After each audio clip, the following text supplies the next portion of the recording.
Hello. Hi, everyone. Hi, sets for innovations, tiny shades. Sorry, excuse me. Ella Rose Interior, Malika Adeshile, Emerald Urge. Please, I can't accept any live request, please. The only person coming live is our guest tonight. So please, if you clicked on live, could you please unclick? Hi, Daisy. Hi, Daisy. Hi, Ayekunle, T Blaze, Oyeka Uzokwe. Ooh, our guest is here. Let's see. Oh, nice. Oh, that was quick. Um,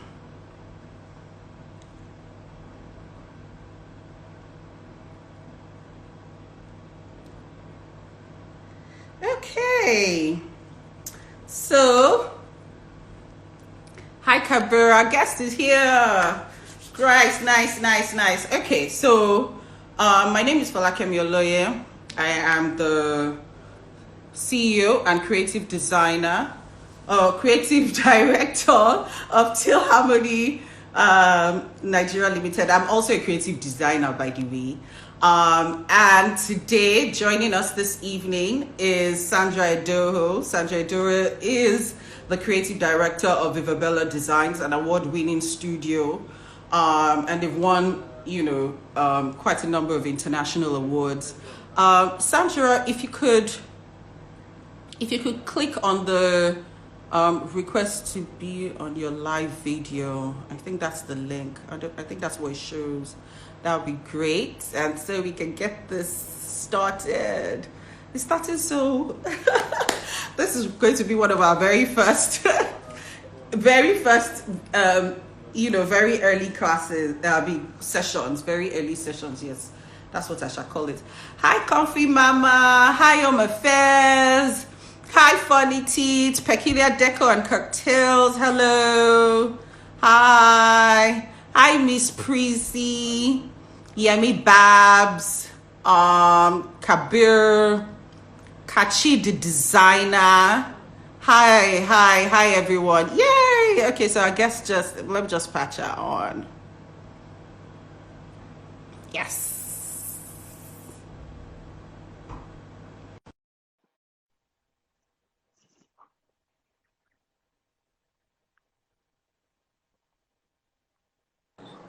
Hi, Kumi. Thank you so much for this morning. Hi, Sandra. Hello. How are you? I'm good. Nice. We're really excited. And then we've hit how many people? What? How many viewers already? Typically, we would wait Really? for like a few. We would Okay. wait for like a few minutes to say, okay, let the numbers come up so that we don't have too many people missing the beginning. But this came up really quickly, so I guess we'll just start. I think a lot of people want to hear what you've got to say. So Oh please, my goodness. an introduction. No pressures, no I'm pressures under so much whatsoever. pressure. Like, the irony is I get so nervous when it's time to talk to people. But when I'm on my stories or on my page, I feel like nobody's listening, so I rant. But then now Yeah. I'm aware that I'm about to talk to real people. I'm so nervous, like Oh, please. it's Okay, so so nerve first up, wracking. no. So first up, the beautiful thing about what we're doing is everything that we're going to be talking about are things that they're your experiences, and Yeah, it's your opinion, it's how you see it.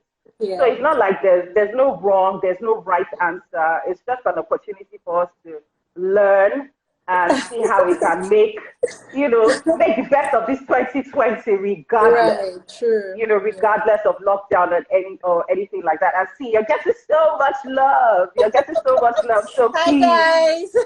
please, by all means, get comfortable. Thank you. Okay, so an introduction would be great.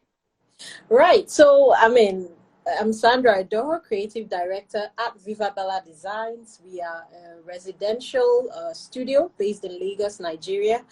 With specialty in residential design. Started my business roughly about 6 years ago, on and off, because I was off having kids and come back, off having kids, come back. So we started with selling accessories really, and bespoke throw pillows at the time when I started. Design has always been my first love. I mean, this was something I used to do way back when I was still growing up. I would wait for December every year to change the color of my room, to put the wallpaper myself, in my parents' house at the time. I had pink room, I had blue room, I had purple room for different years. So, it was just something I enjoyed, and just really, I was always restless in, every space that I found myself in. And it didn't occur to me, to go into, design as a career. I was still just, playing around with it. And I did go to Unilag, University of Lagos, where I studied English education. So at the time, I got a room with my roommates. It was like a 2-man room at the time. And then we did, I did it all up. I brought, the other rooms had bunk beds, but I went home and brought my king size bed. And it fit into, I was in Amina Hall, and it fits right into the corner of, the hall. And, people would come in and be like, wow, like, how come? Where's your bunk bed? And I'm like, I'm not sleeping on no bunk bed. So, from there, I still didn't realize it was going to be a career. I carried on, finished school, went into banking, for a while. And then, went off to read human resource management and development in the UK, University of Gloucestershire in Cheltenham. And, I still wasn't sure that design was my calling, but, over time, people would come to my house and be like, oh, this is nice. Can you do this for me? Can you, your pillows are nice, which is how I actually got into, making bespoke throw pillows at the time. Nice, nice. You know what's interesting is I was in Amina Hall for, I think, my year, when I was in year, just when I crossed over from diploma, I was in Amina Hall. Okay. And those porters are very strict. How were you able to get away with getting a king-size bed inside those rooms? I don't know what year you were there for, but at the time it wasn't so... I didn't have any issues, bringing in my bed. Maybe I tipped one or two, people. Okay. But it wasn't anything, that was forbidden. At the end of the day, someone else was happy to grab the bunk, So, it wasn't, I didn't go through a tough time. Nice, nice. Okay, so did you have any jobs that you were working on before the lockdown? Yes, we do have quite a number of projects that we were. So how did you handle it? How did you handle it?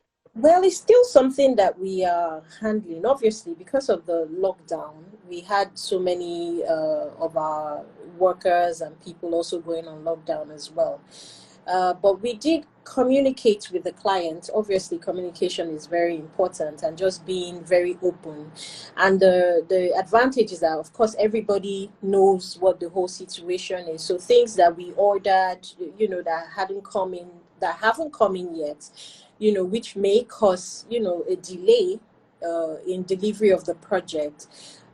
We do communicate to the clients, and, they understand, because, I mean, it's a global problem. It's not anything that we can, it's beyond our control. So, yeah. So, how did you manage? So, what's your plans to resume on this project after the? Right. So, So right now, because we do produce our bespoke furniture pieces, the factory is also on, lockdown. In the beginning, the first week of the whole, lockdown, we were still working, like, a few people in the factory, just trying to do one or two things. But in the second week, when it now dawned on us that really we do have to adhere for the safety of our employees as well. There isn't anything happening till you know, everywhere opens up again, and then we resume, you know, what we're doing. Okay, nice. So what have you been doing during this lockdown? Girl, I have been Netflix and chilling. Yeah, the first person that I've said that since we started on Friday. Like everybody be like, I'm doing this, you know, I'm doing processes and girl, like, there is no strategy going on in this corner. So just Netflix and chill. I have been Netflix. I have been binging on. I've been watching TV, but you know, on a more serious note, we've taken time to kind of update our website. You know, do some behind the scenes stuff, rebranding. You know, things that we would want to kind of do. We've just recently relaunched our home collection again. So remember I told you that we did start with, you know, selling bespoke throw pillows and scented candles and, you know, little accessories like flowers and things like that when we first started. So it just felt like a natural progression to kind of, you know, go back there. We used to have a lot of people saying, you know, this pillow in your project, you know, that flower in your project, is it for sale? And I would find myself saying, oh, we don't retail. And, you know, I saw that there was a market there, you know, because people do love the kind of accessories and things we used to style the projects. So, yeah, we just relaunched a few months ago. That's a great move, because there's no need to miss out on that market, you know. Exactly. And especially since it's something that you have experience in, you give other people the opportunity to experience Vivabella that did not in their home. Yes, just a little bit of Vivabella in their home. Yes, that's what we. Yes. All right, so that's great. So I was gonna ask, you know, what's your projection? How do you see clients spending post this, you know, so we have the lockdown, we have the coronavirus. Well, the coronavirus led to the lockdown, and then we now have these dwindling oil prices. Right. How do you see clients? What's your projection on spending? You know, sincerely, a lot of people, as regards to design, isn't it? Yes. Yeah, definitely design. As regards to design, sincerely, a lot of people have been prophets of doom, you know, saying people will cut back on spending, people would not want to, you know, of course, people will prioritize, you know, start to think about things that they need as against things that they want. But in connection to design, I feel it's the flip side. I feel a lot of people will kind of now see the need and the reason for quality living that they cannot do themselves. So I think it's a time for interior designers to kind of start to prepare themselves for a market boom. Because it's the flip side for me. I'd like to, but of course not negating the fact that, you know, some people, there are valid points as well. Spending power may reduce. But I feel because of the lockdown, a lot of people have been on social media. A lot of people have seen the way people live, celebrities or, you know, influencers. And, you know, for me, I find when I'm watching people's stories, I'm looking behind. I'm looking at their houses. I'm looking at things. And, you know, people, like the general people, have gotten to see how people live well. And, you know, if that wasn't something they gave a thought, now, after the whole lockdown is over, people are going to be like, listen, I need to create a wellness, you know, atmosphere for me to live well in my home. So I'm coming from the flip side, from another angle, really. Yes. And Which one? Yeah, no, and to attest to this, you know, it also shows in the amount of inquiries we're getting, amount of, you know, new clients that we are, you know, getting in this time, you know, of people saying, I want things done better so that I can function better in my home. You know, a lot of people are thinking now about mental wellness and mental health, and the way you live kind of can impact on that. So I feel that it's going to be a market boom for interior designers. That's definitely a great one. And when you said that, what came to my mind as well is that, so for me, even in my home, I'm already thinking, oh, I need a bookcase. I need a I know, bookcase. right? Like all my books are everywhere. And all this while, I've just been living day to day. So I'm just like, oh, I'll get to it. I'll get to it. But because I've been locked Yes. down in this house for so Mm-hmm. long, I'm seeing that, oh, I need to, if I had a bookcase, my room would be a lot more organized. I So know, I'm right? seeing that a So lot more yeah, people are going to also identify the gaps that they exactly. have in their homes, and are Exactly. probably going to be saying, you know what, God forbid this thing happens again. Mm-hmm. It I mean, will I be want to great be to locked have down in an amazing in environment this. and Yeah, atmosphere. yeah, True, true. absolutely. Oh, that's great. Okay, so my next question would be, um, when it comes to design, do you welcome? What's the level of involvement that you welcome from clients? I mean, for us, it's level of involvement 100% from the beginning, from the brief. Because for me, at the end of the day, it's your home, Yeah. it's your space, it's your dwelling. So it's very key at that beginning stage for the client to be involved 110%. So you're involved in, choosing pieces, definitely based on, our advice and, options given. So you're very much involved in choosing, colors and textures. So we give you that, it's all inclusive. I always say it's a highly personalized service with Okay. Vivabella Designs, because we want to include you, want to make sure that your taste and your needs are met. So yes, in the very beginning, when we're handling the brief and we're handling all that comes with design, the client is involved at the very beginning. Yes.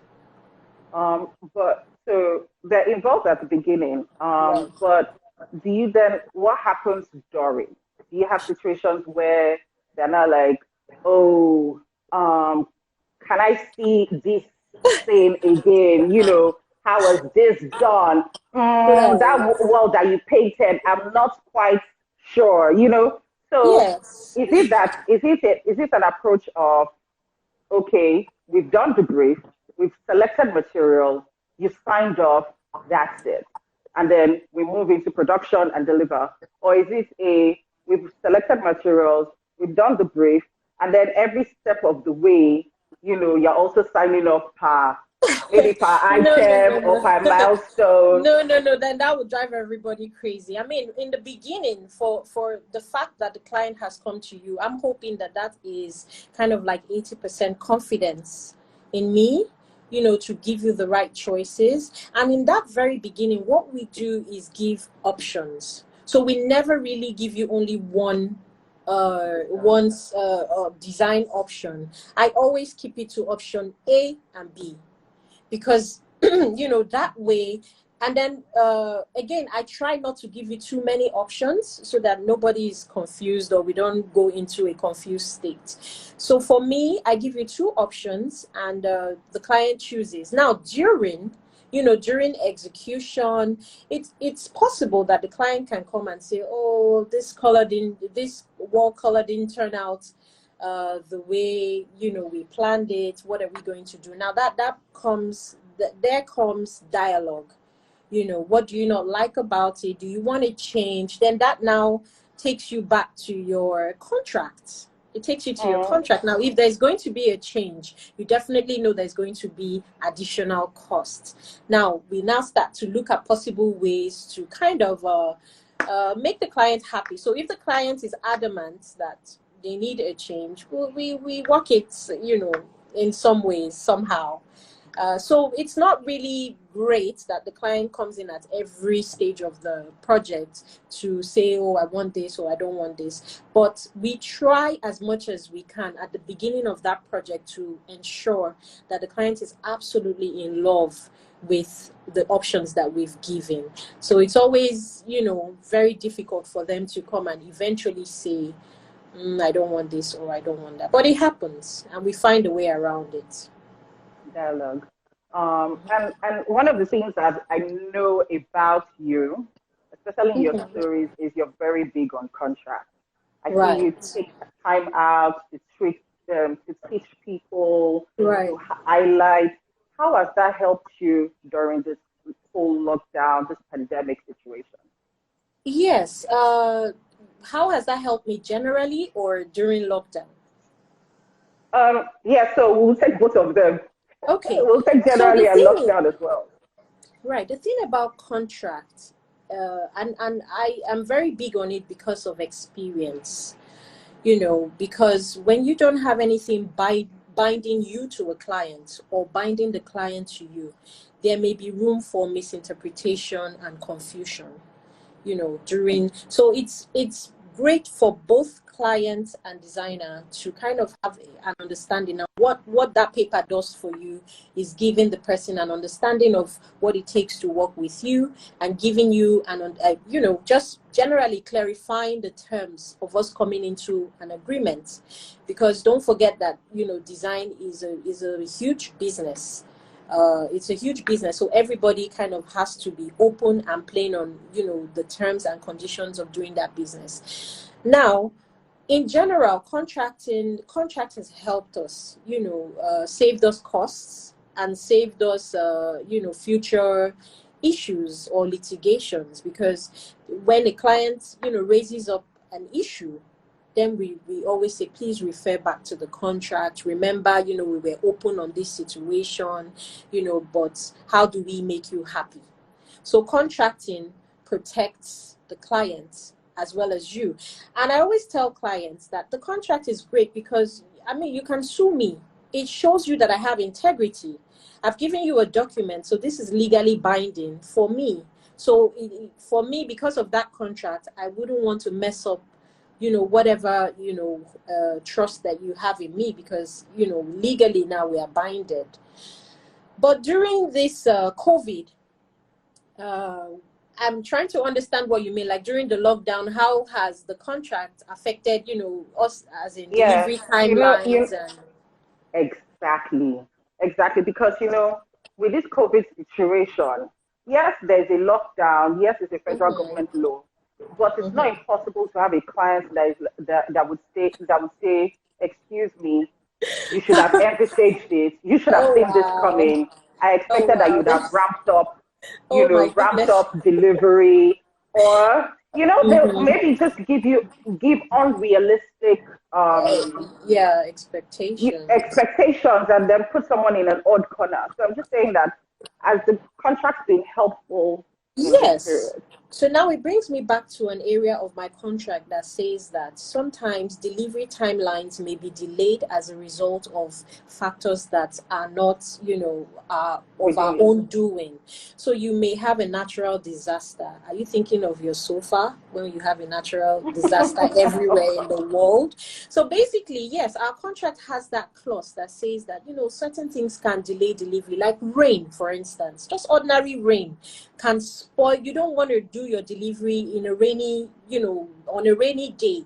So, yes, the contract has, safeguarded us again, as it has communicated openly to the client what to expect. So in this period where everybody knows that there is a ban on importation or traveling, or, there is a ban on transportation within the country, then the client is obviously aware, but then the contract states that these are issues beyond our control, and you may have to give us, extra weeks or months to be able to meet your demand. So yes, the contract really does help at this time, and just generally. That's great. So we were speaking earlier. You were talking about selection of material, selection of design. So you presented two options of two design options to the client. But then you now have a couple, the husband and wife. Yes, and the wife is like, oh, I'm looking for like a more burgundy feel, and the husband is like, no, it should be all gray. Right. And then that tussle happens. How do you manage situations like that? Right. So that's basically called client management, client psychology. Yes, client management, client psychology. So when you're dealing with a couple who have differing differing ideas of how they want their home to be. Usually what I tell them is, okay, I listen to husband, listen to wife, and then I tell both of them, I said, can you guys do me a favor? Can you go home and discuss and try to compromise? I take myself out of the equation. I never stay between husband and wife. You don't want to be a counselor. No way. So what I do is, during the process, I can say, you know what, this is a fantastic idea. Make both people feel like, oh, your ideas are great, but it will even be much greater if you guys can be on the same page. So I push it back to them. I say, go home, sleep over it. Let's talk about it and, try to come up with a sort of compromise where we can infuse, both of your ideas to give you what you want. So I have had such situations, and this is how I handled it, and then at the next day, husband and wife are automatically on the same page. So it's just, I always tell people that interior design is also psychology. Is also an emotional intelligence. You have to kind of be very intelligent when dealing with your clients and their needs. That's great. I like the fact that you validate both their styles and then absolutely say, you know what? Yes. I'll just excuse myself from this equation. Yes. And then when you have it and together, let you guys, sort it out, and we'll just take it up from there. Okay, that's great. Yes. The other thing I was going to ask you about is, I know that you're a self-taught designer.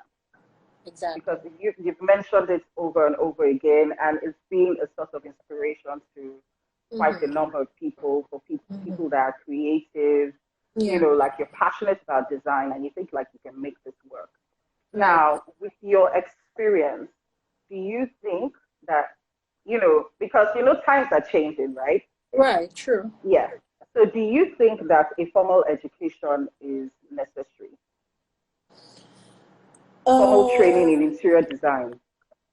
A formal training is not necessary, in quote.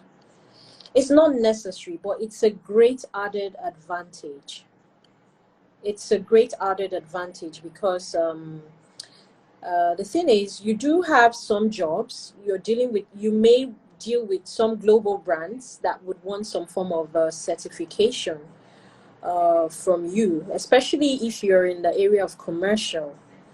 You may want to deal with such a huge brand that will be like, oh, how did you study interior, and can we have your certification before we eventually consider you for this project? So it's an added advantage. It's not, but the truth of the matter is you cannot learn half of what you learn in school on the job. They can't teach it to you because they just give you a prototype situation in class. It's your experience will be your best teacher.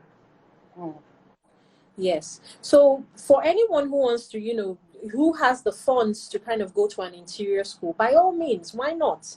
However, it's not necessary to have a certificate to become a seasoned interior designer.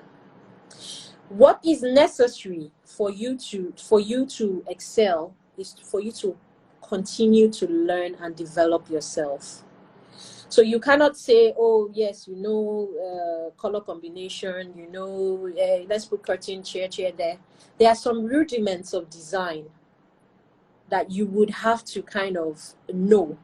So it's like a continuous study, a continuous development. Even the top interior designers they will tell you that they are not there yet. It's kind of like a continuous learning situation. So that's my take on, certification or no certification, continuous learning. Because even after all the degrees, it is your experience with different individuals that will help you that will help you respond to problems. So that's what I feel, really. That's great. So when you say self-taught, how did you teach yourself? How did I teach myself? To tell you the truth, I started teaching myself by observation. Absolute observation. So for instance, before I knew anything about styling, we were styling stuff. We were putting throw pillow on bed and everything, but there's an art to it. Where did I learn this? I learned it from Kelly Hoppen by observing. I'm constantly observing, how did they place this pillow? How is it 5 pillows on a bed and not 2? How is it just 2 pillows and well balanced to create a symmetry? So it's a constant, I started with obviously constantly observing, various people in the industry. And from observation, then I started learning Google. I'll Google what colors, what are the primary colors, what are the, the kind of like the basics of interior design. If you Google basics of interior design right now, it will pop up.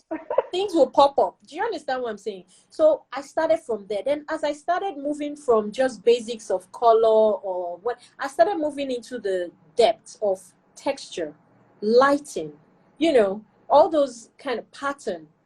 So there's so many aspects of design that take you into deeper levels. And then when you extend that area, you now have to start, like, in recent years, I've kind of started observing architecture as well and how it translates to interior. So observation is one of the greatest ways to learn. Observation. But then you have to go beyond that now and start to research and read. Yeah. So even though you're self-taught, you're deliberately searching out information, educating yourself, and improving on your craft. It never stops. It never stops. Watching master classes, watching like Kelly Wessler, which was one I just recently finished, watching master classes, investing in master classes, like Kelly Hoppin had a master class. That was last year, and I hopped on it. I think it was £150. So just generally investing in your knowledge is what makes you ahead. Is what gives you the edge. Okay. Thank you. So, how did you get your first legit job? Legit one. They are the ones that, okay, I did this, but this one was the first one that you're like, I need to take a breath, probably sleep to, launch on this one. So that first, how did you get it? That first job I got, I got through the sales of throwpillows. So let me give you a story. It's an interesting story. I went to church on a Tuesday morning. There was this church women's prayers meeting that we used to have on Tuesdays. So but before then, on Monday, I picked up some throw pillows I made for myself from my tailors. I bought fabric. I asked them, I said, make this big size throw pillow on Monday, right? So I didn't take that pillow out of my car. I just left it in the car. It was like 4 pillows or so. I just left it in the car and I went to church on Tuesday morning. Now, after service, as I was stepping out, I saw some women just around my car. They were just around my car. And I'm like, what happened? Is he burning? What's going on? So I rushed to my car and they were peeping through the window. Oh my God. I'm like, what's going on? Like, those pillows want to buy it now. I'm like, to buy it now? I'm like, so as the sharp Igbo girl that I am, I won't say, that's it's for sale. I make pillows. Yes, I make pillows. And that was how, the lady bought the pillow. And then she calls, of course, I gave them my number. And then she calls me and says, do you do upholstery? I have this chair. I'd like to reupholster it, I said, of course, we do upholstery. For where? Where's the upholstery? I had not even...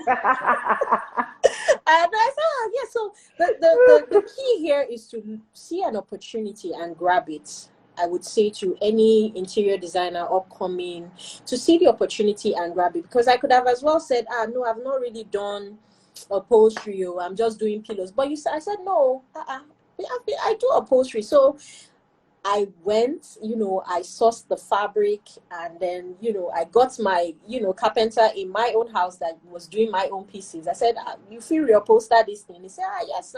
I said, oh, yeah. So we reupholstered a chair in this really beautiful floral fabric, and we delivered to her, and she was like, what? Okay, so you do reupholstery. Okay, can you do my furniture? And and so it just grew from there. And her friend came and said, "Oh, who made it?" I said, "Oh, the lady in church." And that was how things started to progress at the time. Yeah. That's an amazing story. Yeah, So, but please go on. Please go on. Yeah, pretty much, and that's how we grew. I thought you were going to say something else. No, that's fine. I mean, I've answered the questions. Okay, so thank you so much for sharing that. I think what's amazing is that opportunities come, and sometimes it will be sad to allow fear to reap you off of that opportunity. Absolutely. And sometimes you may not even be able to you may not discover what you have until you take that opportunity, and then you realize that, oh my God, I didn't know this thing is easy peasy. Why not? Let's let's turn things around. So absolutely. Nice. So I was going to ask, have you had situations where people come and meet you and say, "Oh, I really love the way you did my house. I'd like to do my office." What do you do? Actually, yes. Actually, I've had, and we have done, but never got to photograph. With commercial, it's kind of as we're bringing in the furniture. I mean, from my experience, as we're bringing in the furniture, I mean, the client is attending to customers, so we've never really had that time to say, "Oh, can you lock down for us to photograph?" So yes, we have had houses that translated into offices, but because I'm a person that likes to focus my attention in my area of strength, I never really want to run along the commercial design sector. I've had a lot of commercial clients call me and say, "Oh, let's do my own," and I decline it, really, to tell you the truth, because I want to focus on my area of strength, which is residential, and give it my all. And because I'm someone who likes to give 110% of myself, I do not know how I would handle it mentally if I were to go into commercial. So for now, I kind of just put all my, energy in residential, So typically you would say, "No, thank you." Yeah, I'm always declining commercial projects. Maybe I should just take the leap, but I'm always declining. Okay. All right, thank you for that. So we're going to go into question and answers now. Right. Going to question and answers, and then I'll come back to my last question. Okay. All right, so let's just scroll and see what's happening here.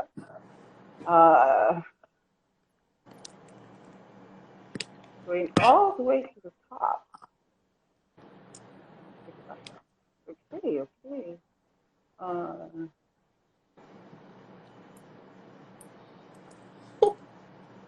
Hi, beautiful ideas. So we're having Tessie on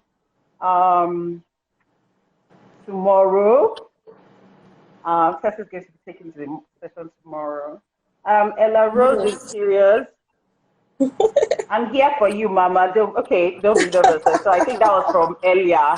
Love, Comfy Mama Lifestyle says, love your designs. Thank you. Vivabella Designs. Thank you. Ray Onuma says, hey, Sandra. Hey. Ella Rose says, notice me, oh. Design Business Coach says, hello, people. Hi, Jennifer. Hello, Purple Linen. Hi, Purple Linen. Hi, all my people are here. Yeah. Sorry, I'm not going to be able to say hello to everyone. I apologize in advance. I'm saying hi. Thank you all so much for joining. So please forgive me. Thank you, guys. Thank you. Says fantastic. Aria Venture says hello. Design Spaces Structure says, I love the way you combine your personality and your business. Thank you. Do you have any thoughts on that? I try to bring a human angle to my business. I try to show people that there is a face behind the brand. There is there's a human, handling them. Because really, interior design can just be, after a while, get so, beautiful house, who is the person behind this designs. So I try to bring in that personal angle for people to connect with me. I love a lot of human connection. It's very it's dying in today's world. So I try to connect as much as I can with my followers or the people who love my posts. I never get tired of kind of responding, because they're the reason I'm here at the end of the day. So I always like to connect on that level as a mother, as a designer, and just generally share my views and my knowledge on every area of my life. Nice. Olaleko Alabi says, interesting. Aria Venture says, hi sis. Drapes and Patterns said, greatest acolyte. Great.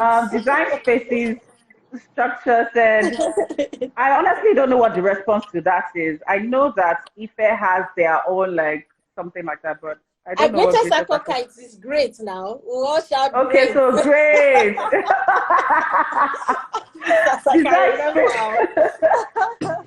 Okay, yeah. Great.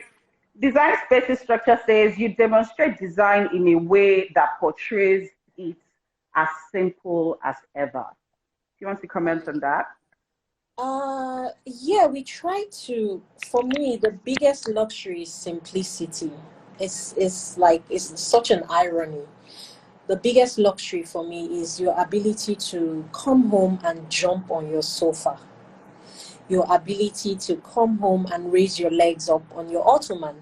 It's the biggest luxury for me. What's the point of having furniture that you cannot jump on, that your kids cannot jump on? So for me, simplicity in design is key, because you want to enhance the quality of life of people. You don't want someone to come and just sit on the sofa and just worry, about, breaking or spoiling something. So yeah, simplicity is very key for the enhancement of quality of life for me. Great. Yeah. Design Spaces Structure says, Vivabella, you inspire me so much. I have longed for more live videos just to listen to you. Oh my goodness, how kind. And said, thank you, Teal Harmony Design, for the platform. You're very welcome. Yes, it's a pleasure. Thank you. Daisy says, it's awesome to have places to source locally. And I think she's referring to like your retail, you going retail. Right. Sandra is beauty with brains. Ella Rose Interior says, prophets of doom. And then she's laughing. She says she agrees. Right. Drapes and Patterns says, yes, we anticipate a market boom. Yes. Oma says Interior says, mindset. Tiny Shade says, yes. Drapes Spaces Structure says, the crisis was needed to make us all think outside the box while in the box. True. This is an interesting one. Insightful. Cynthia Great Design says, yeah, we was just saying this. Everyone will want to have a very comfortable home, bedrooms and kitchens especially. Yeah. Lillian Samba says, Vivabella, your work is outstanding. You inspire me, and as a startup designer in Kenya. Oh, hello, in Kenya. Hi, Kenya. Fantastic. Funny Tip says, what is your take on importation in post-pandemic? Importation.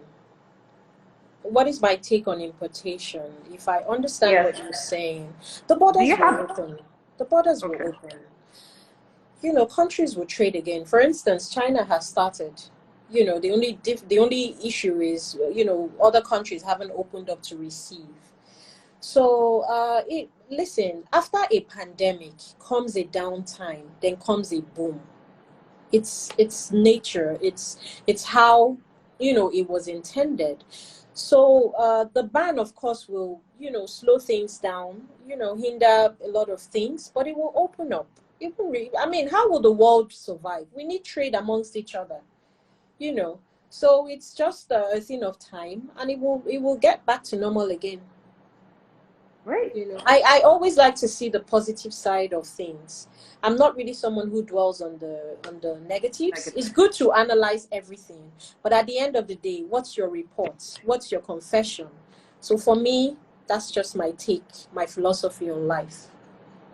That's amazing. Habitat Design says, I agree. Home Affairs Interior say amen to that. I say interiors, thumbs up, amazing. How do you manage your artisans during this period? Right. The artisans that have a mind of their own. Well, for me, communication is so key to me. Like before the lockdown, obviously we had stuff, in production, and definitely everything has chilled out now. But I just spoke to a couple of them yesterday. How are you? How is your family? Sure, you kept the materials well, Sha. Not that when we resume, we'll start hearing story. Just check up on them. And just constantly communicate. So, we were with my woodworks guy, because at the time before the close down, we had already taken all the plywoods to the factory to get them laser cut. So, I'm asking, did they store them well? Is when everybody opens, we go straight back to work, you know what you're supposed to do. Do you remember this wood color? Now is the time to kind of go through the designs again. Go through specifications, go through, what you need to get done, so that when all this is over, everybody is sharp and going back to work. So it's not like you're just keeping quiet, and then when it resumes, after drinking beer, they won't remember. So basically, seriously. So basically, I'm just, I'm taking this time to kind of go through specifications, colors, measurements and stuff. The technicals with them at this point, really, and just encouraging everybody to stay safe. So that's how I'm dealing with my artisans at this time. That's great. Kolawole 5653 says, I'm really enjoying this session. Thank you. Thank you so much. A client's trust in your ability to deliver before they contact you, given the large number of available options. So I think this is a comment from Drapes and Patterns. Yes. Mora Interior says, exactly, narrow down your options, save time, and make makes decision making quicker. faster. Yes, it does.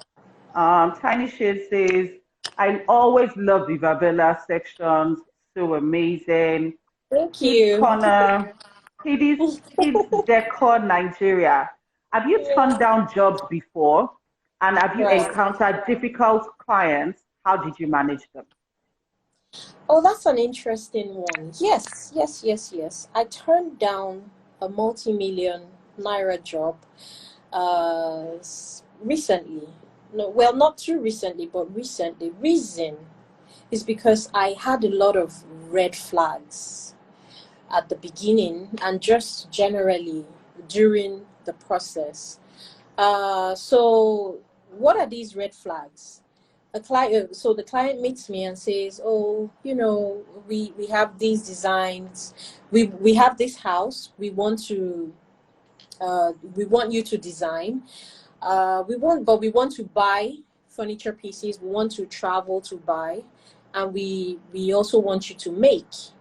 So, are you open to that? I'm like, fantastic. Absolutely. We're open to it. So client says, okay, we're going to travel with you, consultation, so we had all that conversation around, us traveling, doing all we had to do together, to make sure that they're choosing the right dimension and the right color and the right, So I said, fine. But somewhere towards the time, to travel, And then they come and say, oh, can you reduce your bill? And I consider, I say, okay, I give you a discount. Let's go. But, you know, let's understand the value I'm giving you. I'm going out of the country. I'm kind of leaving other businesses, my children, my family. You're taking me out. So let's just understand the value. So, you know, cut a long story short, at the end of the day, they come again close to the trip and say, oh, no, don't worry. Yeah, don't worry about it. You're not going again. I said, okay, that's still fine by me. You know, go, you know, and go. You can make the decisions. They say, oh, yes, they got this. They got this. I said, okay, fine. So they go. And when they go, they start to call me. What's up, video blow me. Up your phone. Please. Oh, we are here now in the store. Oh, please. I'm like, oh, you've just cut out. You're trying to be smart because you just cut out my consultation and the value, the advice. I said, okay, you know what? Good measures, no problem. Let's shop through the phone. You know, so we are on video calls, choosing the pieces, all is set for the abroad furniture. So you come back, and then we start to, you know, they start to tell me about the scope of the place. Let me cut this long story short. So at the end of the day, an invoice is given, a contract is given, and then they question the contract. Oh, we can't sign this contract. This contract is ironclad. This contract, no. Let us see how we can do it without the contract. I'm like, you can't, this contract, you know, protects you, protects me. Okay, so we move away from the contract signing disagreement. And then we now go into, oh, this budget, okay. So at the end of the day, we agree on budget. We move away from budget. Now you come to payments, and you make a payment without tax. So you pay into my company account without tax. I pay tax 19th of every month. I don't joke. Because somehow they have mapped me out and they come for me. 19th of every month, I pay my taxes. Now you've paid this huge sum of money into my commercial account. And I call you, I'm like, oh, it's not complete. Yeah, no, we don't pay tax. We don't, no. You know, your mates are not collecting tax. I'm like,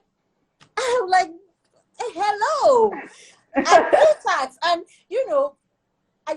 anyway, cut a long story short. I say to them, okay, they say, okay, no, if you are insisting on tax, let's pay into your personal account since you know. I say, well, okay, let me send you back the money. I send you back the money. I'll send you my personal account. No problem. Please give me your account details. They give me the account details. I send the money back. And then immediately I send them an email and I say, I'm sorry, I'm going to have to decline your project. You know, because at every stage of my process, you have questioned me. You have questioned my abilities. You have questioned my value. And so for me, those were red flags in different places. And I just didn't see the need to continue with that job because I felt like if you don't have 100% confidence in me as your designer, then we would have, you know, all the issues along the way. So it was such a huge loss because it ran into millions of naira. But I took my peace of mind over that. I always say that peace of mind, you can't place a value on it. It's not, you can't buy it in the market. So like, just let that go. And the other thing I was going to say is, I don't even think it's so much as them questioning your value and your skill. I think it's their own lack of integrity. And if they've lacked integrity from different to follow stages, through with every conversations that we had prior. It's a huge red flag. Integrity is such a big deal.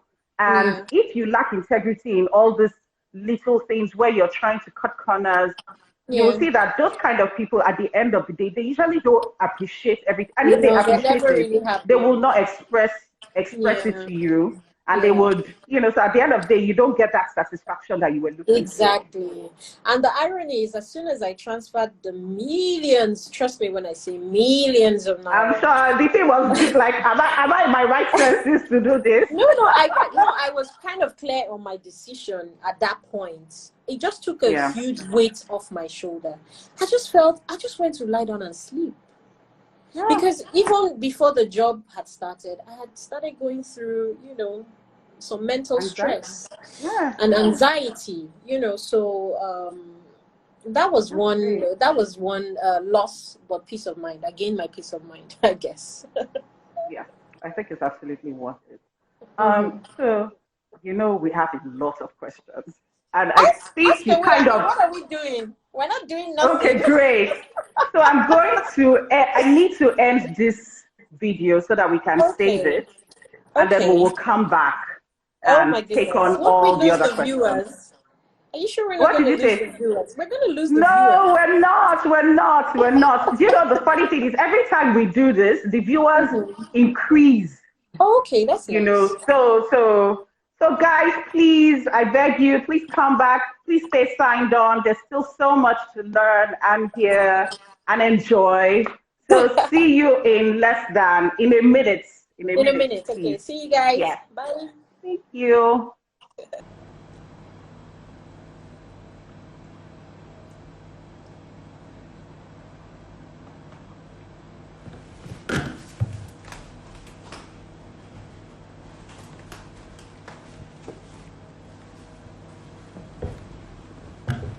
Hello.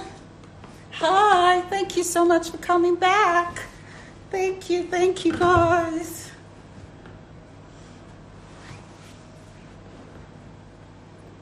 Thank you guys. Thank you so much for coming back. Ray Anuma, no, I didn't take note of all the questions. I wasn't.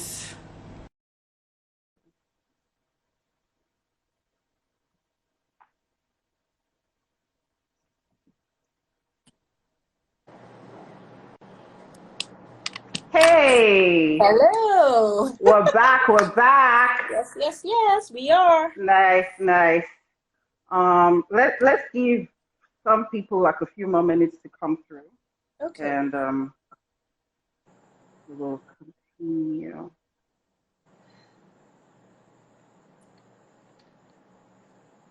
Great. So we were able to document some of the questions that were in the last session. So unfortunately, fantastic. I don't know who asked what. So I apologize in advance. I just had someone on my team working on this question. Okay, so we've answered, have you turned down jobs before? The next question is, how do you handle clients who want to sign a contract? Okay, how do you handle clients who don't want to sign a contract, especially friends and family? We don't do the job. We don't do the job. No contract, no job. We don't do the job. No contract, no job. Because sincerely, the importance of a contract cannot be overemphasized, especially when it's a huge budget project. I mean, for starters, you can just, decide to, why not? Let's do this. Let's build our portfolio. But for more established designers dealing with a lot of money, a lot of people's money, not your money, a contract is really, really cannot be overemphasized, sincerely speaking. So it's kind of like a personal thing. For me, you need to sign the contract because it makes me know that your expectations are clear. And what I promise to deliver is also clear. So for me, a contract is a must for especially established interior designers. But if you're starting out, you can afford to, waive that. If you're starting out, you're looking at just building your portfolio, isn't it? So it's kind of like tricky. It's a personal thing. you know, but for Vivabella Designs, no contract, no project. I love it. No contract, no project. No project. Okay, great.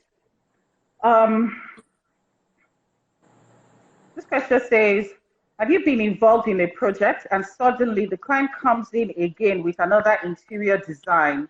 How do you manage this? With another interior design or designer? So this person with actually another said, design. Yes. In the middle of the project. Yeah, so what comes to my mind is maybe you've done, I'm not sure, but my interpretation of this is maybe gotten you've done to some level. And then the client now says, oh, but I saw this thing somewhere. I Do you think? Mm-hmm. Have you had such a situation and how did you manage it? Yeah, absolutely. I've had such a situation. It takes me back to the contract. The contract says that upon agreed, when the design is agreed upon, it's sealed. However, if the client comes in with a change of mind and it doesn't impact so heavily on the budget or the finances, why not? By all means. I mean, if the idea is a great idea, of course, if it will make your project better, if it will make the person happy, absolutely, as long as it doesn't have any need for additional finances or budgeting. Now, if there is need for additional budgeting, like this is such a huge thing she came with from Fantasy Island or wherever she saw it, and it's going to impact on, you know, the budget that we're already working with, it also has to do with communication, and say, oh, this is a fantastic idea, but this is what it will cost to bring this in. It's very clear. If the client wants it, why not? Please credit my account and let's move ahead. However, you do have clients who will say, oh, no, I don't have that money, and then it becomes a problem. Now, this is where you refer them back to the contract and say, you know, we told you this from the beginning. You know, let's see how we can make you happy. If you really love this, I think you can spend a little bit more to kind of satisfy yourself. You know, this is not a budget that we can, you know, we can carry on our own. So the whole thing is all about, still takes you back to your contract and just clear communication. Because at the end of the day, you want the client to be happy. But at the end of the day, you're running a business as well. You're not giving you don't want the client to have any unrealistic expectations of you. So, you know, this is also where clear communication and, you know, always refer back to the client, to the contract, you know, and, you know, if they pay more, why not? But if there is no pay, how do we move ahead? Yeah. One of the ways that we also handle this is we have a clause in our contract that is called, you know, it's called the additional scope. Okay. So should you choose to add anything after the design has been agreed upon, please note that there will be a cost association, and there will also be, it may affect delivery timelines. Exactly. And so what that means for us is we immediately, once you say you want that, we just send you the additional scope document. Right. And on the additional scope, it says, this is what you want, this is the cost, this is how many days or weeks or whatever long extra this is going to take you. And sometimes we find out that they don't love that thing as much as they wanted to when they first brought it up. And then by the time they see, they're like, you know what, I think I can do without it. I'm like, yeah, I think we can do without it too. It's so just, again, it's just all about, you know, clear communication, clear statements of what to expect from you as a designer, and just, you know, just be clear and be very straightforward. Yes. Yeah. So I'm going to help this person. What is your inspiration for your love for neutrals? I call you the queen of neutral. Did you get that? Okay. Hello? Did you get that? Let me try. Hi, I'm here. No, I didn't get you. What did you say? Okay. The question is, what inspires you for your love for, what's the inspiration behind your love for neutrals? I call you the queen of neutral. Thank you. I don't know if that is a title I should say thank you to. Don't worry, it says queen. It's just the whole philosophy of clean living. You know, just it just stems from my own taste. And I think what has happened over time is I've attracted clients who also love that kind of taste. It's just clean living. I always want to see the dirt.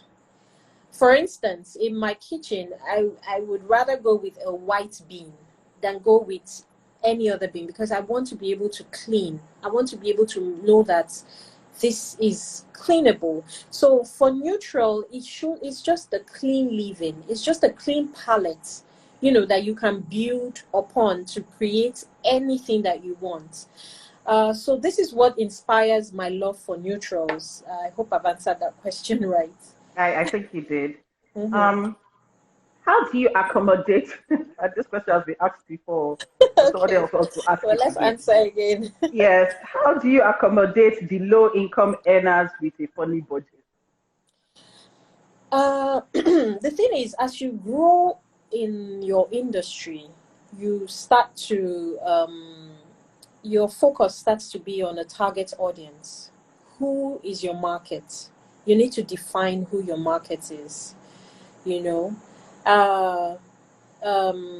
someone with a funny budget has no business looking for an interior designer. I'm sorry, maybe cocky, but it's the fact. When I say funny budget, now I'm referring to an unrealistic budget. Because you get to see now that those kind of people are the people who want champagne on a Coke budget. They what? They want champagne on a Coke budget. Yes. But the truth is that as you grow in the industry, now I'm not saying that for, you know, the entry level or upcoming, because the truth is that you need to take on projects to build your portfolio. However, you will not take on projects that will land you in financial ruin, even as a beginner. Yeah. So the thing is, you have a target audience. Who do you want your customer to be? And that's who you model your products towards. If your focus is on the lower income level earners, you will model a good product that fits, you know, that area.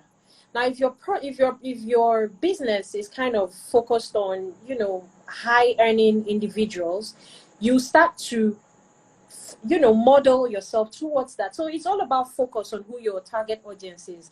And even 101 of business will tell you who do you want to market to? Who do you want to be your customer? Absolutely. Yeah, that's my take on it. I apologize if it sounds cocky. No, it's your opinion. So please, by no means, there's no need for apology. So I think I will still ask this anyway. Is, can the lower class afford Vivabella? Lower class? I don't like this class placing people in a class. I don't think it's fair.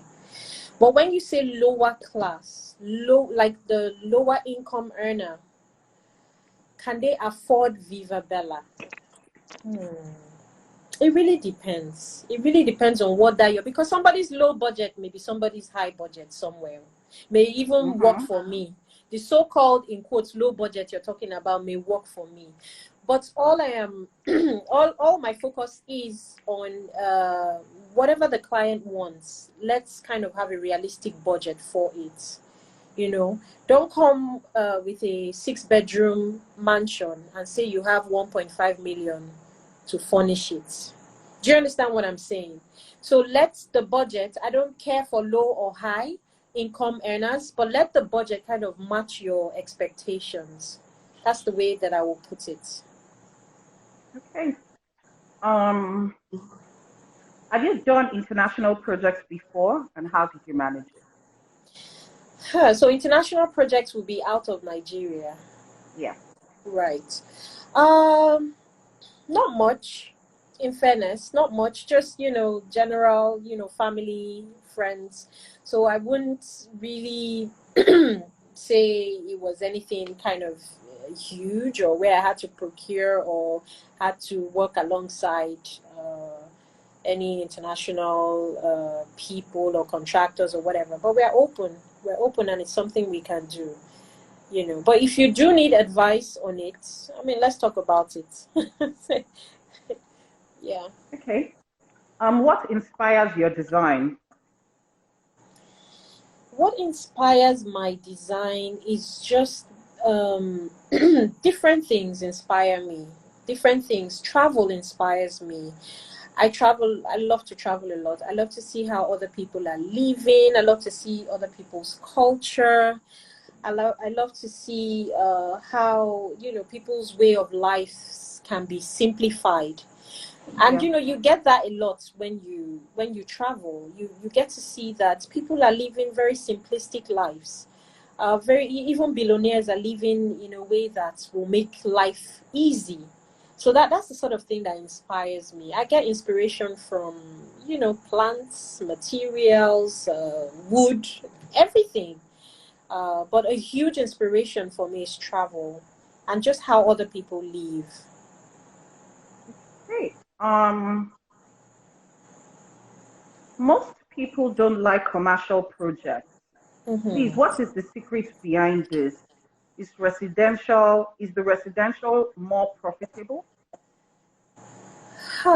I don't know for other people not liking commercial projects, but I guess people just kind of focus on their areas of strength. Another thing about commercial projects in Nigeria specifically, because there are a lot of people abroad internationally that splurge on their commercial places, because you definitely know what an interior can do for your sales. But in Nigeria, I feel like the budgets are not always quite right, because this person is starting off a business, the budget is tight, but they're expecting something fantastic as well. So I feel a lot of people kind of like want to move away from having to deal with sympathizing with you on a project, because sympathy won't give you the desired outcome. So those are the issues, budget issues. But for me, I like to focus on my area of strength. So it's not like I don't want to do a commercial project. It's just that I'm kind of pouring my whole skill into residential projects. But it could be different reasons for different people, really. Great. Do you take interns? Internship. At the moment, no. However, a few months ago, I did hire an intern who just finished from a design school in Italy, and she's still with me. And the reason why I hired her is because she approached me from a standpoint of value that she was going to add to me. I'm going to pause so that I was thinking, because I know a lot of people are like, oh, there are so many companies, but nobody's taking internship and everything. I'll give you an example. Yesterday, somebody sent me a DM. Oh, and say, I want to work with you. How are you? How are you? AWRU. If you do not have the patience enough to spell how, I'm not going to work with you. And we have that a lot with the younger generation. I'm not old, but with this Generation Z, or what do they call them? Generation X, or what are we? I think we are Generation X. And honestly, they are probably I'm not sure I know what those terms are. So there's just a lot of ways that they approach people that, would make them not get reply. So for another instance, an intern sends me a DM and says, oh, hello, I love your designs. How can we make money together? How can we grow? I want to intern with you. Do you understand what I'm saying? So the approach is really key on how you approach a person or a company that you want to work with. Come from the angle of, listen, I'm willing to intern with you. I have this value. I have this skill. I feel will be great for your company. Are you accepting interns at this time? Do you understand? Do you see how the approach can be in your favor? So there are certain things, you know, remember I said to you, I read human resources management and development for my master's. So there are certain key, you know, things that you should possess as an intern going to a company that you would love to work with. So I think in that area, but yes, we did accept an intern a few months ago, and you know, she's with us. That's great. So if you want to intern, the way you approach it, what value are you bringing to the organization? What skills? Yeah. What's your strategy to make things differently in that organization? It should come from a place of, you know, sort of like entitlement. You know, I applied, so therefore I should get the job. You should understand that there are lots of people sending DMs and wanting to apply as well. So it's very important that you present your value. And the truth is, there's very rarely do you see anybody that presents value and gets denied. So yeah, thank you so much for saying that. All right, so HRM Onikoyi, what advice do you have for His Royal Majesty? Because that's strange. Yes. What advice do you have for an upcoming interior designer? An upcoming interior designer. You know, there's a lot of emphasis on passion, which is great. Definitely for you to be an upcoming interior designer, you already possess the passion. But I will add focus to it. Absolute focus, because you do have upcoming interior designers that want to do events planning, want to do catering, so for an upcoming interior designer, focus, you know, knowing your area of strength, beginning with your area of strength, and just again, like, it takes me back to what I said about learning, continuous learning, you know, continuously acquiring skills. An upcoming interior designer can go learn on how to do CGIs, 3Ds. You can read up on interior architecture, you know, so that if you are upcoming and you may want to intern with somebody who is already, you know, established, you have a value to bring to the company. And then in the process of giving that value you have, you're learning. So it's like a give and take situation. You know, but at the end of the day, even if you're not interning, I think just continuously observing and learning and just growing will help you, I think. That's great. Coffee Mama Lifestyle says, I call you the queen of neutrals in my mind because it's a dominant feature in your design style. Right. What inspired this design style? Well, I think we answered that already. Yeah, you answered that already. Design Business Coach says, hi, Jennifer. Again, are you open to collaboration? Right. Collaboration in what sense? Is it with... Now, this one I can't. Go right. on, So, yeah, definitely. I mean, you can't even do anything in the industry or even in any service providing industry without collaboration. You definitely would need to collaborate with people to get to, you know, where you're going. So for instance, when people say collaboration, it really depends. It really depends. Collaboration could mean collaborating with a company that does kiddies accessories well. For instance, I do a lot of collaborations with Belle Bambino. Some of my kids' projects, some of the kiddies' arts, I like to outsource to her. I like to tell her, you know what, you're great. This is your niche. do me something. You know, we come up with designs together. That's collaboration. I have artists, you know, in-house artists, Nigerian artists that I collaborate with. So yes, you do need collaboration to be able to move your projects forward. Definitely.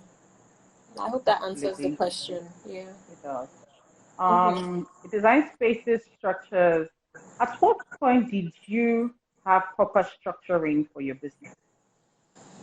Right. That was, and I mean, structure continues to change as times change. Your structures and your processes and your systems continue to change. But when I started paying more attention to structure was about 2 years ago.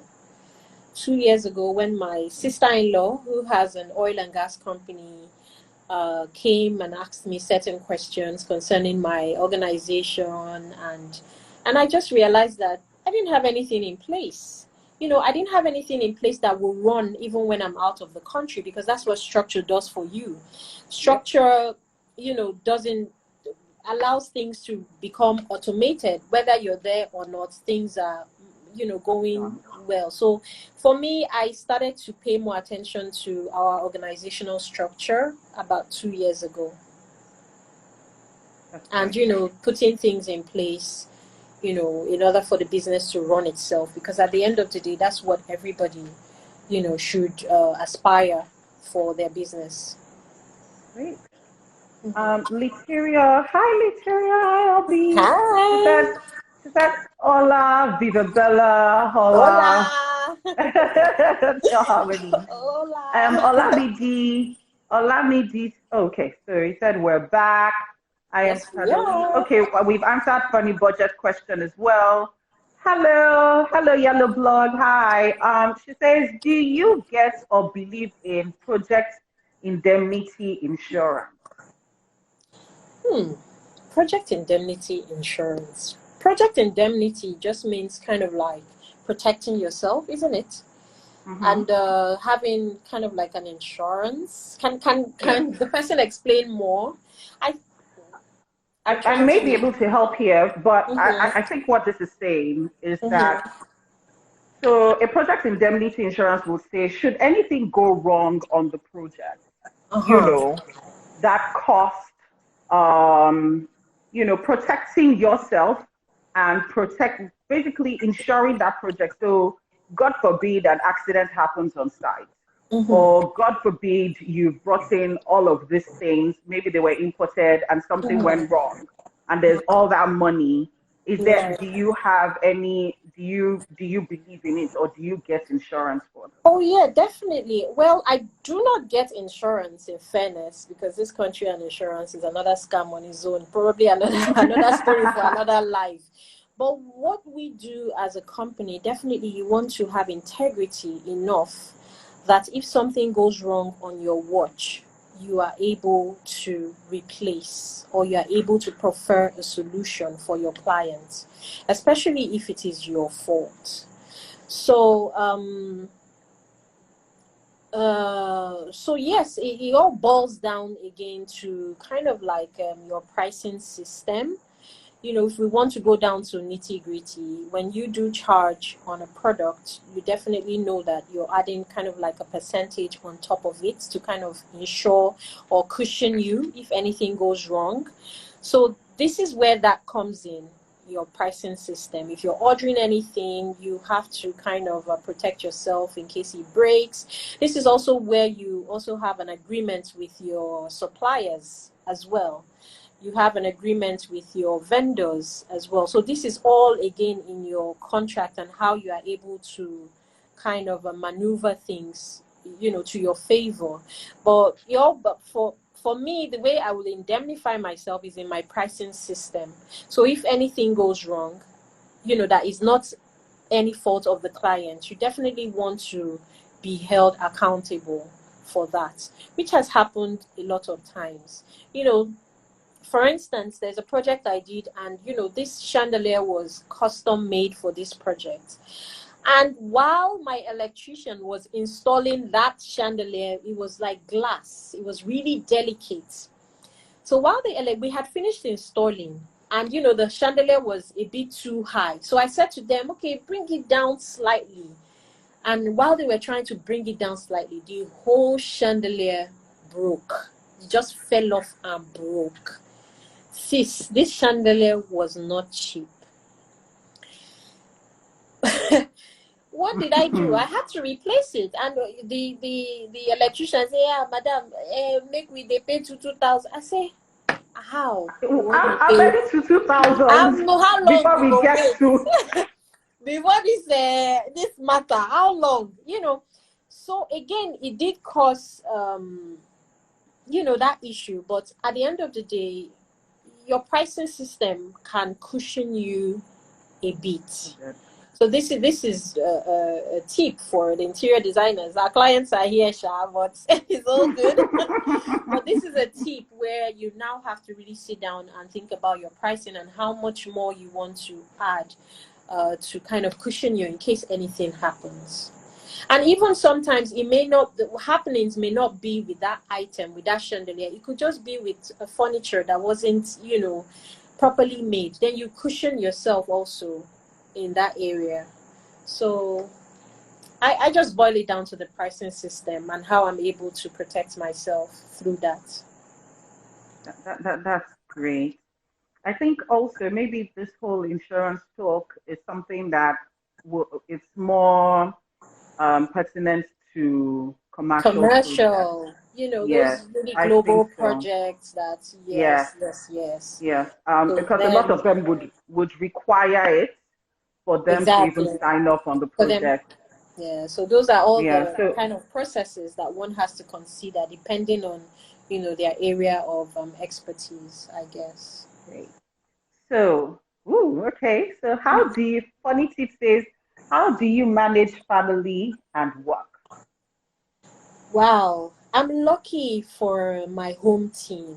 I'm always attributing it to my home staff. I don't like to call them house helps or anything like that.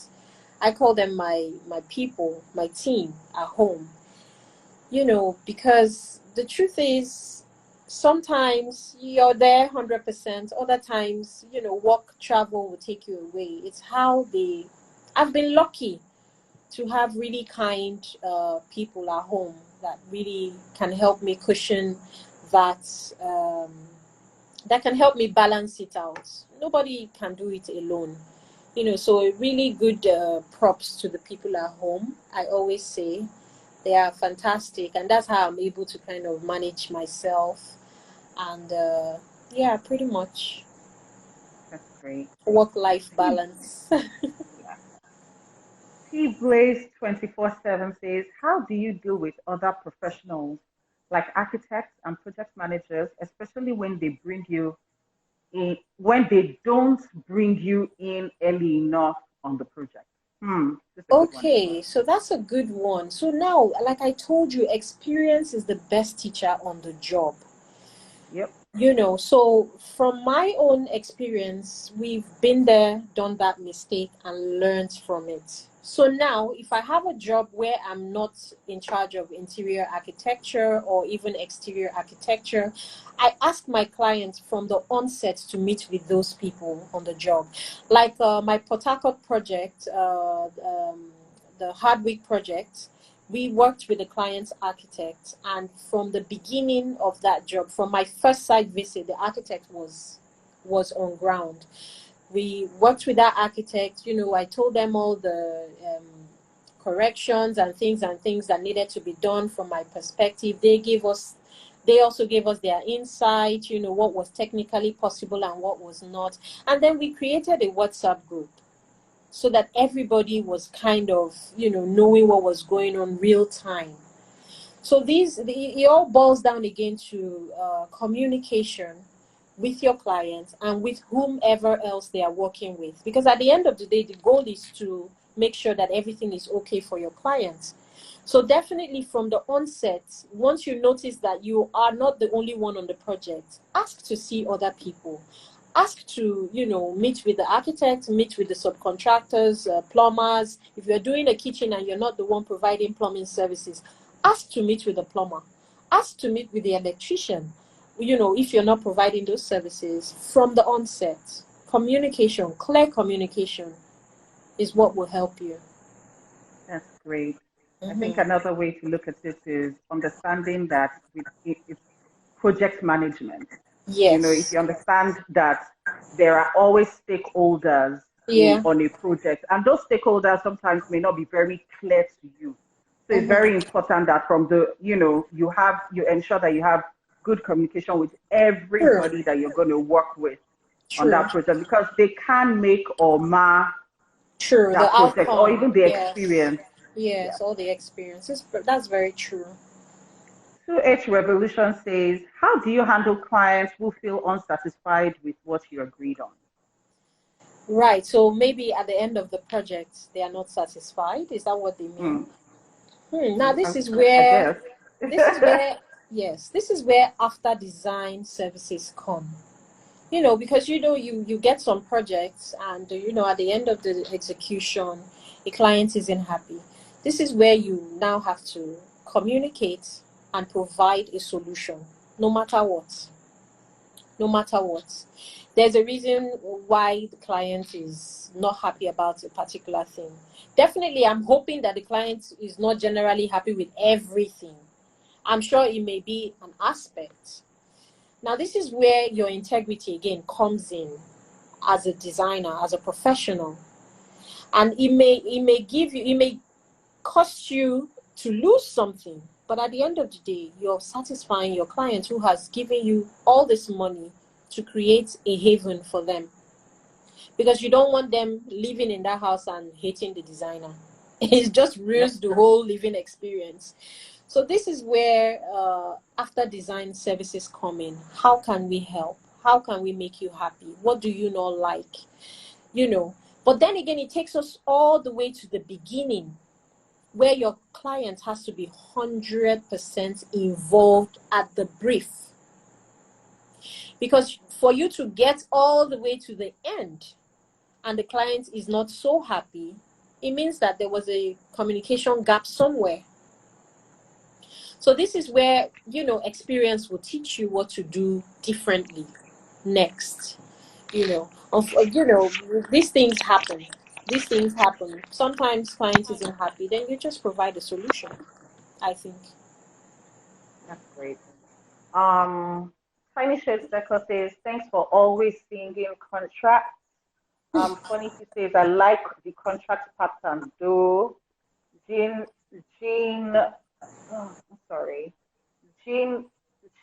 I'm gonna skip this. It's all good.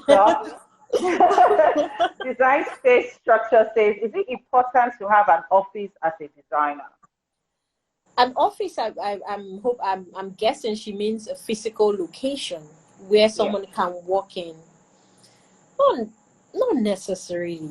And again, it depends on the model of your business. Like, for instance, I don't have a physical office where anybody can walk into, like maybe an office in Lekki or whatever. I work from home. But because of the model of our business, we create kind of like bespoke spaces, So, definitely I do have an office at home where, the clients, if they really must come into, the studio, I do have somewhere where they can come in. However, COVID is showing us now that physical location means nothing. You can achieve whatever you want to achieve where you are, as long as you have technology. I do have some clients that are abroad. They are abroad, probably even giving birth, or maybe they travel. They're going to be away for the period that we are designing their home. I discuss with them over the phone, video chats, Zoom, Skype, WhatsApp videos.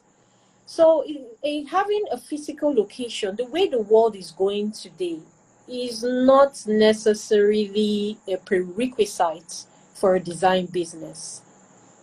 However, again, in your journey, it gets to a stage where you cannot be at home. So it depends on your journey, it depends on your pace. It gets to a stage where you know what, we really have to get an office. So it's just different strokes, different folks, different business models, different, ways of approaching them. That's what I feel. Great. Yeah. How do you handle a client that has refused to pay you after your supplies? And a few days before, the client bluntly said they're not going to pay, and he was lying that he has made payments. How do you handle this? Right. So it's again depends on your process as a designer. Your process is very important. Your contract is very important. Stating your payment terms. For me, when we are procuring for a client, it's full payments. I'm not gonna procure your goods without getting full payment, because that supplier needs full payments to process the order. That's for procurement. However, for maybe locally made stuff, I'm guessing the person is maybe referring to locally made stuff. It all takes you back to your payment method, which is the first thing you should communicate with somebody who wants you to design for them. Like for me, in my business, I take 80% upfront and I take 20% before delivery. If I'm procuring, your accessories or whatever, or, we have to buy something, it's 100% down payment. Remembering again that for someone to come to you, you should have probably proved your integrity, to the person enough to trust you to give you that money. So it's just all in in a business process and model and how you structure. It all takes us back to that structure, because it's the way you structure your business that clients will respond to. If you are like, okay, don't worry, pay, don't worry, they will treat you, pay, don't worry, pay, don't worry. So you have to understand that as much as this is something you love doing or is your hobby, it's also a business. So I think for the person asking that question, go back and look at your process. Go back and look at your process. Go back and look at your methods, payment methods. Very important. That's great. Design spaces structure says, is it also advisable to have your workshop and your showroom in the same space? And I think this is a great question because when Fumi of Design Sense was here, she had mentioned that some people are trying to poach, some of her artisans. Yes. Now the thing is, your client should never meet your artisan. Number one rule. There should always be that middle person between them. Your client has no business with your artisan. If not, the client should go and look for artisan and deal without you. So there is nothing wrong with having your production line where your showroom is. As a matter of fact, it's a wise business decision because logistics is reduced, and all that overhead cost that could come with a factory being different from the showroom. You're going to have to deal with that. So if you have that, there's nothing wrong with it. However, you put a system in place whereby your client has nothing to do with your artisan. Your client cannot go to your factory. My clients cannot come to my factory. Will you go to Apple and tell them, please take me to where you make this phone because I want to buy 10? Do you understand? So again, it takes you back to your process and your structure and just the way you do business. And if you're able to define it that way, your clients will fall in line. That's great. Your clients will fall in line. Your clients will work with you the way you want to be worked with. That's what I believe. And now if your client does not align with you, then it's not your client. Totally agree. That's what I feel. That's great. Chris Umek says, as a project manager, you are spot on managing change requests. John, you love orange. Letiria said, neutrals are timeless. You love orange, sir. Ralph Julia Interior says, I noticed you're big on 3D design. Sorry? I noticed you're Ralph Julia Interiors. I noticed that you are big on 3D designs. Do you do that for every project? And what about clients that want a job started in 3 to 5 days? Yeah, absolutely. No, 3D. No, I'm not. It's again, it depends on the clients you deal with. I deal with different clients on different capacities. You have clients who have rented apartments who don't have time for that. However, people who, request for 3D, you have people who have taken the time to buy their houses. They want to see. They want to see how it will feel or how it will look. All the story we've been gisting, they want to see how it will be in the space. So different clients have different needs. Some don't care. Their projects are done without 3D. And there are projects that they insist on, okay, we've heard all you can do. Let's see it in the space. So it really depends. But there are advantages and of 3D, really. So, yeah. Different clients, different things. So Folakemi says, and hello Folakemi because she's my namesake. Said, please, what's your advice for upcoming designers? Oh, I think I gave that advice before, but it will basically just be focus your attention. Don't be distracted by what other people are doing. Keep your eye on the prize. You know where you're going, you know what you want to do. Then continue to learn. You have to continue to learn. In any area, really. Nobody stops learning. Warren Buffett learns still today. So, I mean, it's just a continuous process. Yeah. Okay, great. Mania Official says, what inspires the names you give your project? Okay, all right. Things that inspire could be experience. It could be client's name. It could be location. For instance, I give you an instance of Hardwick. Project Hardwick was inspired by the TV series Power. So Ghost, who is Omarion Hardwick. Yep. His name is Omarion Hardwick. So one day, as we were designing the Port Harcourt projects, my client just finished watching an episode of Ghost, of Power. So she calls me up and says, we were going with a gray and red theme. And she says, see this sofa in a Ghost apartment. What do you think about this red sofa in Ghost apartment? How can we develop the idea of making the main piece red? Because she loves red so much.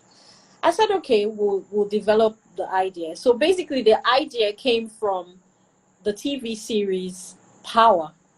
And so I named the Project Hardwick after Ghost. Nice. I really like the story behind it. That's so cool. Yeah. Hi, Omotolagbe. Hello, Omolola Atolagbe. Hi, Lola. How are you doing? I love that your target market, funny budget, champagne on cold budget, champagne on coke budget, funny budget.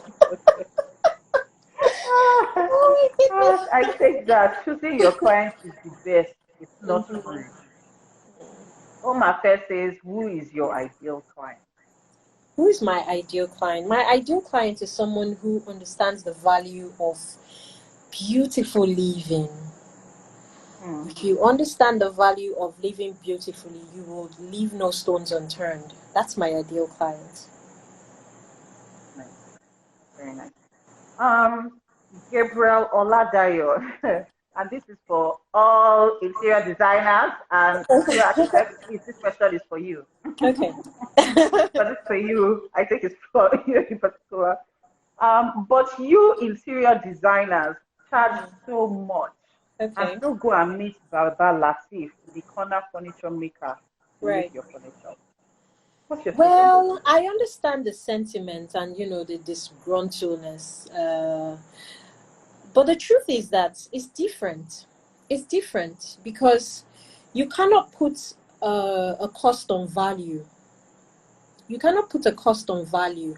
Baba Latif, or what did he call it, may make your furniture, but Baba Latif didn't buy the materials that will make that furniture. The foam in the sofa, the fiber, the wood, the structure. Baba Latif didn't buy that. You know, that whole time it took me to study how to make a correct sofa. Baba Latif didn't buy my internet.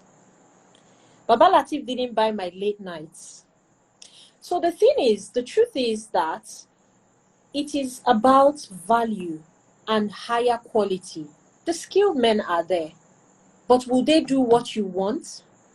So you can go to Baba Latif and you will know the outcome. Do you understand? So I don't even try to, that's why I say your clients will know you. So it's not for everybody. It's really not for everybody. It's about the skill, the value, the quality, the time, you know, that I'm adding. And, you know, and not only will Baba Latif give you the experience that I'm going to give you while living in that space. So it's just a lot, you know, that you can't even quantify. So I would say we don't get paid enough. Totally agree with you. We don't get paid enough. Please, by all means. Lucapo says you are IM. That's the word. So he's basically saying you should own it. No. Please come on, anybody. Let's work with your realistic budget. The budget has to be realistic in my book. Yeah. I am Judge Samuel. The first says let the budget match the expectation. Exactly. Budget must match expectation. True. Edoho says, how do you handle your procurement system? Okay, so procurement in terms of you know, when we order stuff, is that, and how we order stuff and where we order from. Is that what she's saying? I'm not quite sure, but maybe procurement system is maybe more like the how, you know, in terms of maybe, I don't think you should necessarily share where you procure from. No, but how do you handle? Yeah, so how do you handle procurement end to end?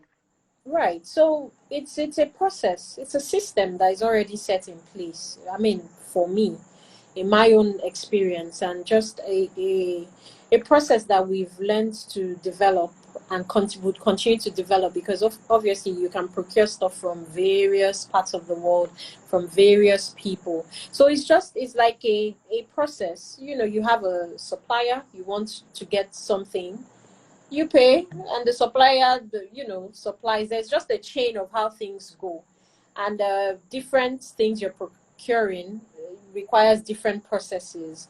So the thing is, if you do have someone who is supplying to you, then you take it from there based on, you know, your terms and agreements with that person. It's kind of like a straightforward thing, really. You know, depending on where you're procuring from and who you're dealing with. Okay, sounds great. I say Interior said, have you had an experience that the client, friend, or family member tries to talk down on your job right in front of you?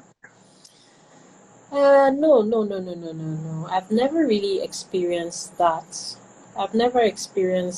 However, I'm guessing that the person experienced it and wants to know how to deal with it. Correct? Yeah. It's a tough one. It's a tough one that the experience will teach you, really, because there are different ways to respond in different situations. So maybe she finished executing a project and, you know, a family friend came and like, what is all this rubbish, Abby? Is that what she's talking something about? Like that. I think at that point, you obviously will not engage the person or your client. You can't engage either people. The only thing is to remove yourself from the situation and kind of approach it a different way, because the family friend may have an opinion, but how does your client feel is what is most important. You know, is the client agreeing with the family friend? Now, if the client is agreeing with the family friend, it takes us back to that after design services that I said, where you call your client and you now ask, please, what is wrong with this project that you don't like, and how can we make it better for you? So now it still takes us back again to your first brief so that you don't land there. So there are so many things involved. There are so many things I may ask in order to give a more streamlined answer. But, the whole thing is just to remove yourself from that situation at that time and contact your clients at a later time. It's just the psychology of the work that we do. Like I said, interior design is like an emotional intelligence. It's like a psychological thing that we have to deal with. Great. So we're at 7:52. We're on the second hour, and I think we're going to end here. Okay. There are so many questions. Oh my goodness. I'm sorry, we will not be able to take everything. The last question I'm going to take is from Literia. Okay. Literia says, why do you interior architects and interior designers, leave lighting last in your design? Well, why do you interior? Who is she referring to? Because she said architects and interior designers. Why? Okay, yeah. I think for me. Let me read it verbatim. Okay. Why do interior decorators, architects wait till the tail end to start purchasing lights and electrical accessories? Why aren't plans put in place from the onset? I think it depends on the orientation of the designer or the architect. Generally lighting design is just opening up in the industry. It's just opening up.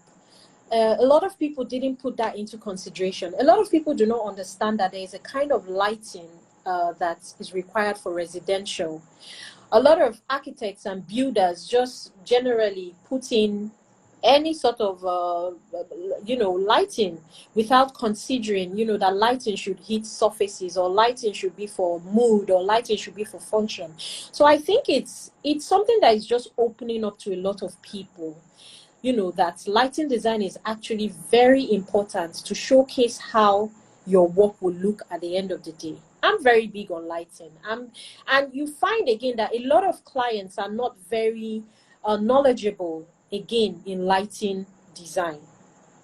So it's something that the designer should take upon themselves to kind of bring up and shed more knowledge with clients and architects and builders, and it's just crazy. But I think lighting design is beginning to become it's opening up now, but it's still at the very early stages. People really need to know that lighting is a great element of design that changes everything. Great. I think the work life lies with her, I guess. She's Literia, right? Which means she's Literia is obvious. It's her work, she has to put it. Yeah, so I'm sure that's why she puts it there. Like, I am calling you guys out live. So you must answer me. So yeah. Final question. Right. What advice would you give to your younger self? Starting out again, what advice would you give to yourself?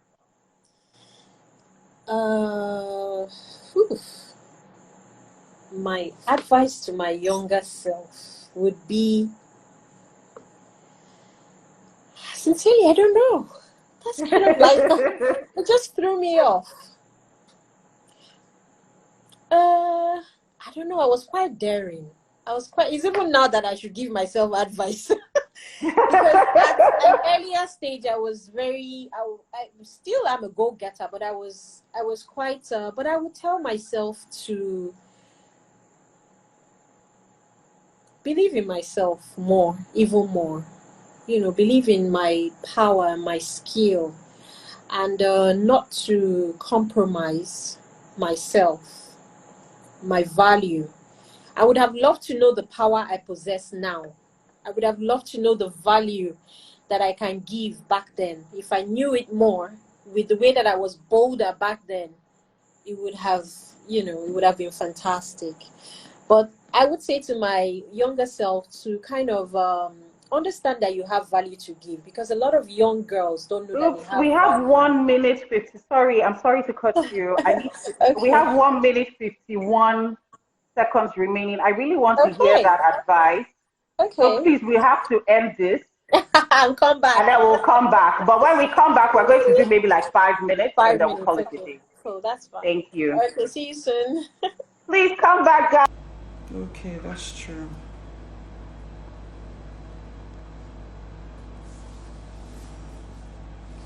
Wow.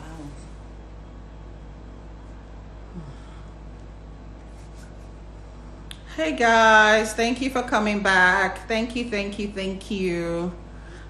This section is going to be very quick. So please, if we don't, if we end it before. Please watch the replay. Please, please, please. Thank you. Thank you so much for coming back. Thank you, guys. Thank you How so are you much. holding up? You look so tired. I know it's I not am easy. you have no clue. Like, oh How my are you God. holding up? Oh my goodness. It's one of those things that when the idea came, I was like, oh, we're going to do one session every day. And then and then there was a calendar. But what then happened was it just everything started evolving and it became clearer and clearer that one session a day wasn't going to be able, wasn't feasible. Also because the idea is to make it short and sweet. So the idea is to pack everything into this week from Friday and have a climax at the end of the week and then sign out. So I think I underestimated the amount of energy that goes into this thing. Oh my God, I totally underestimated it. So, it's running from one meeting. I have a meeting. I'm like, oh, guys, sorry, I need to sign out of this quickly because I need to be on another. I need to be on a live session, and then I'm done. I'm like, okay, let's quickly eat, and then it's just. But it's been amazing. It's been amazing. The feedback has been so. The feedback has been awesome. I'm learning so much, and everybody, people that have like. I've seen people that have God knows how many years in the industry send a message saying, "Oh wow, thank you so much for doing this. I learned this. I'm going back to redo this. I'm going back to check this.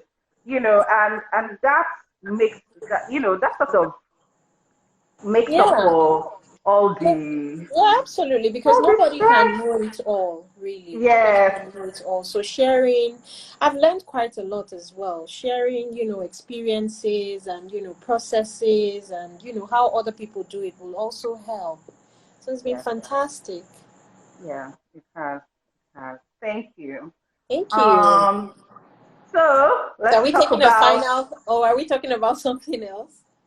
Yeah, so we're now talking about you were on your thoughts for advice to your younger self. Yes. So you said you'll be more daring, that you were daring then, but that you wish you had known the power that you carry, the value that you had, and that you would have, be more confident. More, yes. But anything else that you wanted to add to? Yeah, just generally for young ladies that I see, who sell themselves short and who don't understand. Like the other day, I had someone ask me a question on another live that I was on, and saying, what would you do as an interior designer? You go to a male client and he wants to sleep with you. What do you do in that situation? And I was like, you need to understand the value that you bring. And if Mr. Man cannot understand that you are doing him a favor, then goodbye. You don't need to compromise yourself. So as for young ladies, I would say, and for my younger self, is to kind of understand your value, understand the power that you have in your knowledge, because this generation is so intelligent, and you put it beside the older generation and you see how much more advanced and how much more intelligent that we are. So always just present yourself in a confident light, so much so that nobody takes you for granted. That's what I would say. That's great. Mm-hmm. That's really great. You know, Mm-hmm. thank you so much.